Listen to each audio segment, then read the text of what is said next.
Alors le titre d'aujourd'hui, les païens entre amour et haine. Soyez miséricordieux comme votre Père est miséricordieux, nous dit Jésus. Mais à qui s'adresse cette miséricorde? Notre Père est-il miséricordieux envers certains plus que d'autres? Dieu a-t-il décidé de ne s'intéresser qu'à celui qui le prie et l'appelle par son nom? À écouter l'ensemble des chrétiens, la miséricorde s'adresse à tout le monde. Mais à observer leur comportement, notre Père céleste ferait de grandes différences entre croyants et païens, et même entre chrétiens et chrétiens. Or, je crois qu'il y a une énorme confusion à la base. Il y a un malentendu entre amour et bénédiction. La religion essaye de cacher sa rébellion, de cacher son apostat. Alors, elle entretient un flou, elle entretient un amalgame entre ces deux termes, et pour elle, s'il n'y a pas de bénédiction, c'est qu'il n'y a pas d'amour.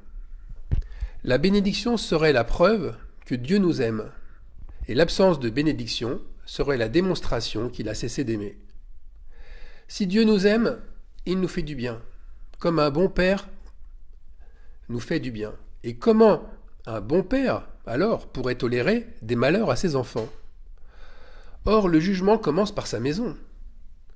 Dieu châtie celui qu'il aime, il le frappe du bâton, il résiste aux orgueilleux, il punit celui qui s'élève contre son frère, il juge plus sévèrement celui qui agit en hypocrite, et il promet même aux idolâtres qu'ils souffriront beaucoup, ils grinceront des dents et pleureront abondamment.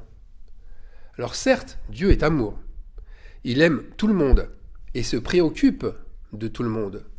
Et d'ailleurs, je suis toujours aussi étonné de constater combien Jésus met en garde en premier ceux qui désobéissent et qui trahissent sa parole, qui le renient en mettant des fardeaux aux autres.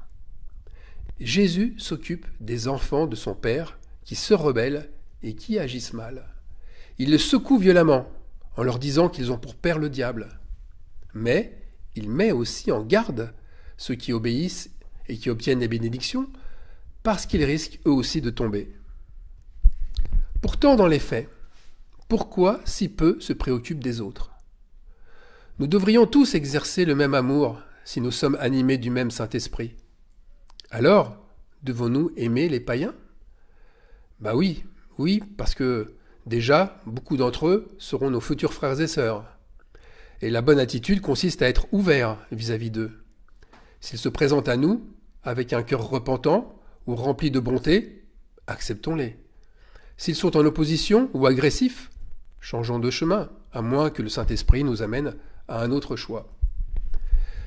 Jésus se réjouissait-il du malheur des païens? Était-il méprisant à leur égard? Était-il dédaigneux? Non, les païens ont toujours servi de référence face aux croyants. Et Jésus montrait souvent la différence entre le royaume des païens et le royaume de Dieu.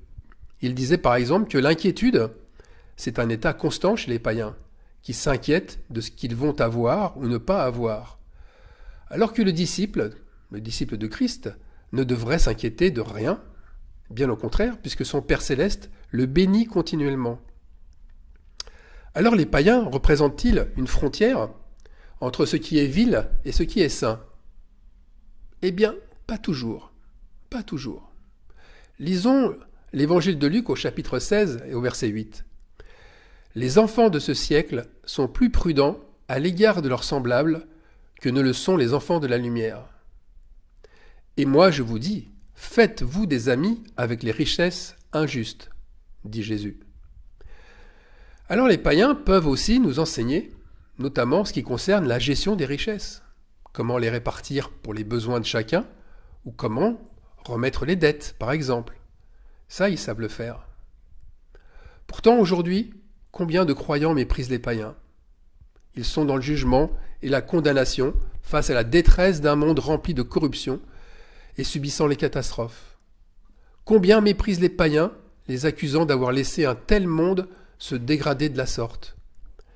Plutôt que de résister aux païens, eh bien, Jésus n'a-t-il pas dit de rendre à César ce qui lui appartient?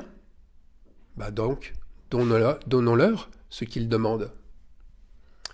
Alors Jésus souhaitait, au préalable, que l'on s'occupe d'abord de sa maison. Et c'est ce qu'il ordonna à ses 12 disciples. Et dans Matthieu 10, versets 5 à 6, c'est ce que nous lisons. N'allez pas vers les païens et n'entrez pas dans les villes des Samaritains.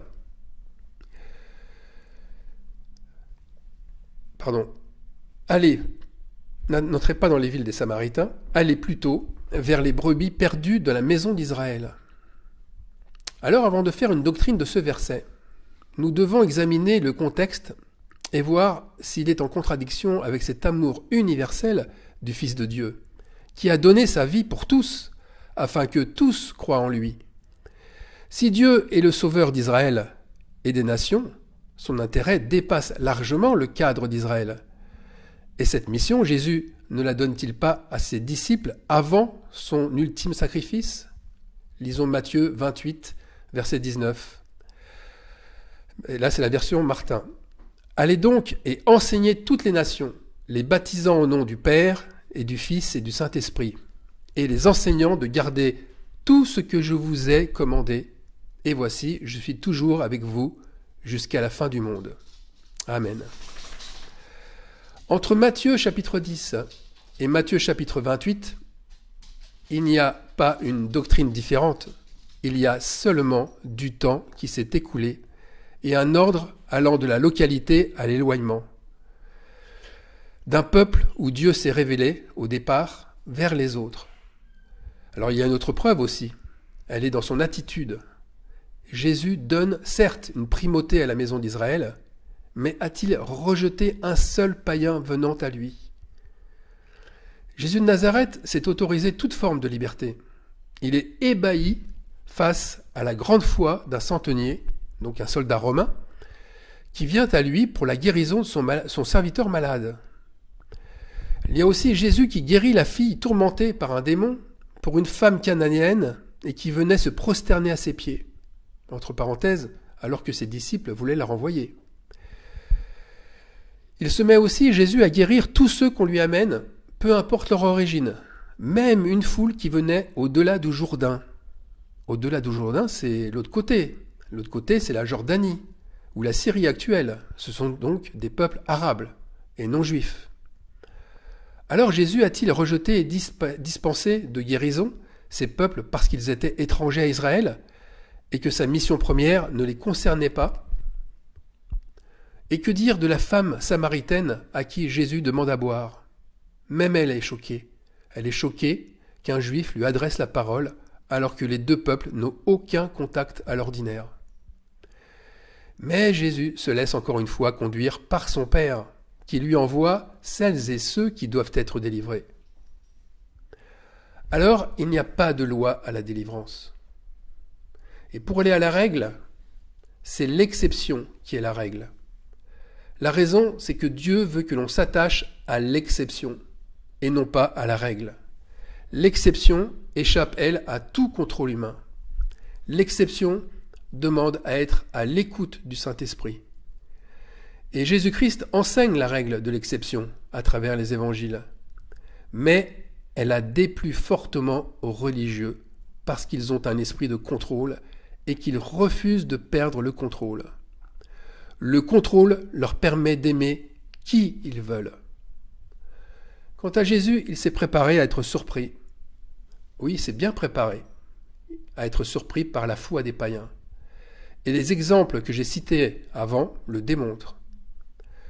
Le Fils de Dieu, par contre, il est beaucoup plus sévère avec les pharisiens, beaucoup plus sévère avec les sadducéens qu'avec les païens, quand il leur annonce un grand châtiment à vivre. Il met en garde davantage la maison d'Israël des conséquences désastreuses qu'elle va vivre. Et il ne parle pas de la maison des païens, pas du tout. Quant à la maison d'Israël, à ce présupposé sanctuaire, Jésus est loin de la prendre en exemple de sainteté. Il parle même de la détruire et de la reconstruire en 3 jours. Il n'est pas surpris de ce qui s'y passe comme tromperie. Il met en garde, d'ailleurs, celui qui s'approche de Dieu.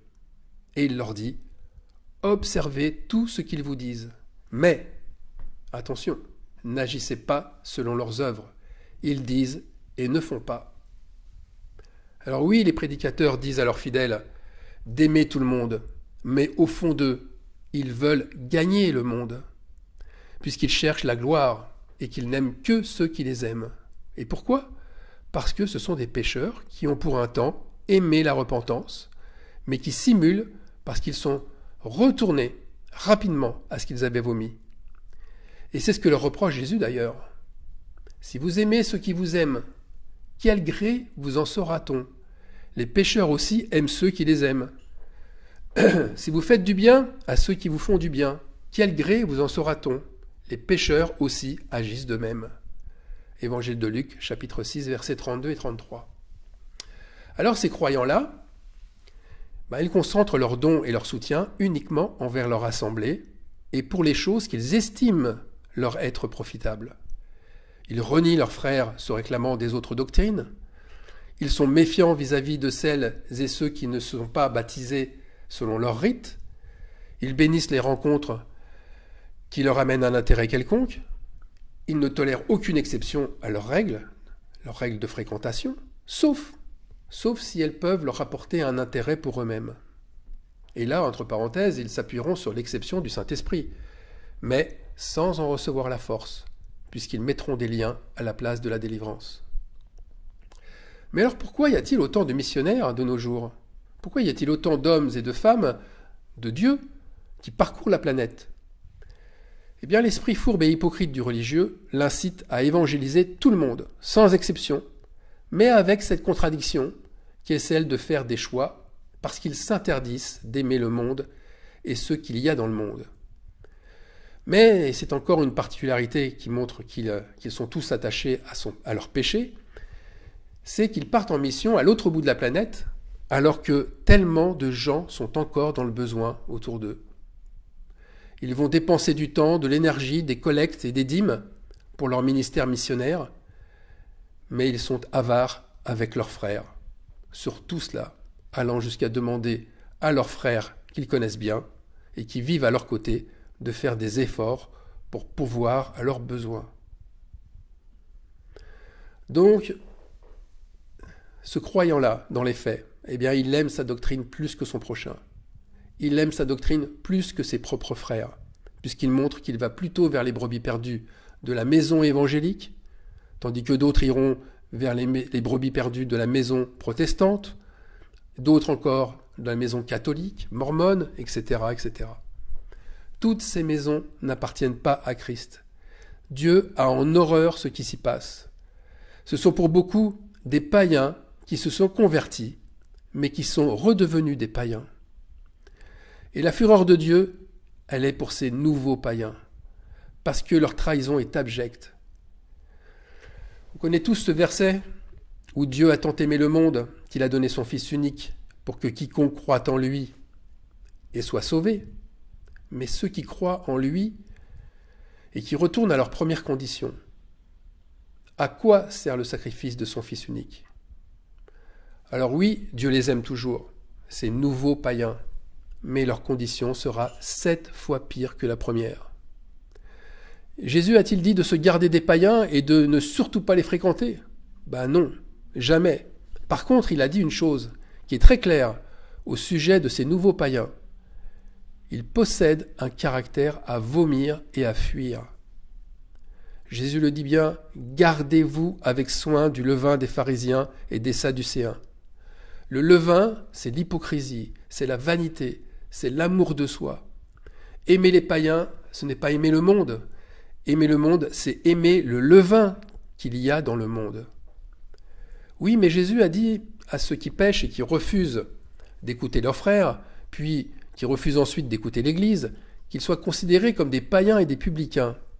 Eh bien oui, c'est aussi les considérer comme des hypocrites, comme des vaniteux.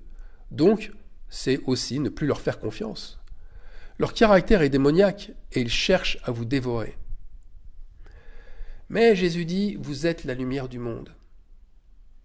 Mais vous n'êtes plus du monde. Et être la lumière du monde, ce n'est pas mépriser les païens ou ceux qui ne croient pas comme vous. La lumière éclaire les ténèbres du monde. Ça veut dire que refuser les ténèbres, c'est ne pas prendre leur caractère et ne pas s'attacher à eux. Bref, ne pas se corrompre comme ils le font. Maintenant, la maison d'Israël, cette maison n'est plus l'objectif de Dieu, et elle ne le redeviendra plus, n'en déplaise aux nostalgiques et aux idolâtres. Non, l'objectif de Dieu, et Jean l'apôtre l'a vu en vision dans l'Apocalypse, cet objectif concerne une maison qui descend du ciel, la maison de la nouvelle Israël. Et la différence est grande. Elle est grande puisque cette nouvelle Israël ne fait aucune distinction entre les peuples, les religions ou les nations. Les païens en font partie. Ce qui compte le plus pour faire partie de cette maison, la nouvelle Jérusalem d'ailleurs, oui, elle est plus petite qu'Israël, eh bien c'est de changer de caractère. Et par conséquent, c'est de se repentir pour recevoir Christ et de persévérer dans cette nouvelle condition. L'ancienne maison qui était bâtie avec du levain, donc avec les murs de l'hypocrisie, elle a été détruite. La nouvelle maison, elle est bâtie avec du verre. Oui, j'ai bien dit du verre. Un verre de cristal, un verre pur, avec les murs de ceux qui disent la parole et qui la font. Leurs œuvres sont justes et véritables. Leurs œuvres sont transparentes comme le verre. On va lire Apocalypse chapitre 15, verset 2. « Et je vis comme une mer de verre mêlée de feu, et ceux qui avaient vaincu la bête et son image et le nombre de son nom, debout sur la mer de verre, ayant des harpes de Dieu, et plus loin, et ils chantent le cantique de l'agneau en disant « Tes œuvres sont grandes et admirables, Seigneur Dieu Tout-Puissant, tes voies sont justes et véritables, Roi des nations. » Alors je rajouterais que ces œuvres grandes, admirables, justes et véritables qu'ils chantent, ce sont celles de cette nouvelle demeure en Christ. C'est la demeure de l'agneau. Et leurs œuvres sont pour le roi des nations. Ces œuvres sont pour le roi des païens. Amen.